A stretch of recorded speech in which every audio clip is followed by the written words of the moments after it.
গোপালগঞ্জের নির্বাচন বরাবরের মতোই আলোচনায়। প্রতিটি নির্বাচনে এই জেলার ফলাফল প্রায় একই ধারা অনুসরণ করে আসছে। এ কারণে প্রশ্ন উঠছে, গোপালগঞ্জের ভোট কোনো বাস্তবতার দিকে যাচ্ছে? গোপালগঞ্জ একটি জেলা যার নির্বাচনী ফলাফল সাধারণত অনুমান করা যায় জাতীয় ও স্থানীয় উভয় পর্যায়ের নির্বাচনেই।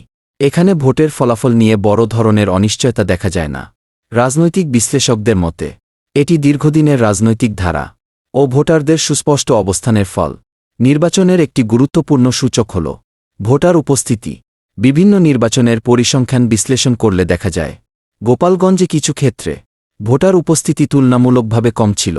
বিশেষজ্ঞদের ভাষায় যেসব এলাকায় ফলাফল আগেই ধারণা করা যায় সেসব এলাকায় ভোটার আগ্রহ কমে আসতে পারে। আরেকটি বিষয় উঠে আসে প্রতিদ্বন্দ্বিতা প্রসঙ্গে। গোপালগঞ্জে অনেক নির্বাচনে প্রতিযোগিতা সীমিত ছিল বলে মনে করেন পর্যবেক্ষকরা। প্রচারণা ছিল নিয়ন্ত্রিত এবং নির্বাচন অনুষ্ঠিত হয়েছে তুলনামূলক শান্ত পরিবেশে। কেউ এটিকে দেখছেন স্থিতিশীলতা হিসেবে, আবার কেউ বলছেন এতে নির্বাচনের প্রতিযোগিতামূলক দিক দুর্বল হয়।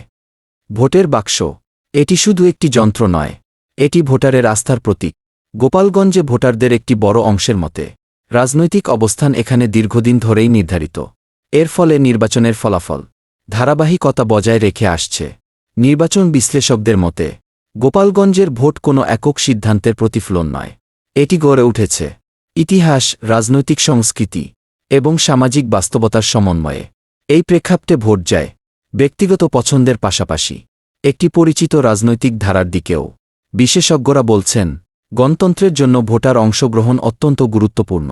ভোটার উপস্থিতি কমে গেলে নির্বাচনী প্রক্রিয়ার কার্যকারিতা নিয়ে প্রশ্ন দেখা দেয়। এই দিক থেকে গোপালগঞ্জের অভিজ্ঞতা ভবিষ্যতের নির্বাচন বিশ্লেষণে একটি গুরুত্বপূর্ণ পর্যবেক্ষণ হিসেবে বিবেচিত হচ্ছে। সবশেষে প্রশ্ন থাকছেই, গোপালগঞ্জের ভোট কার বাক্সে গেল?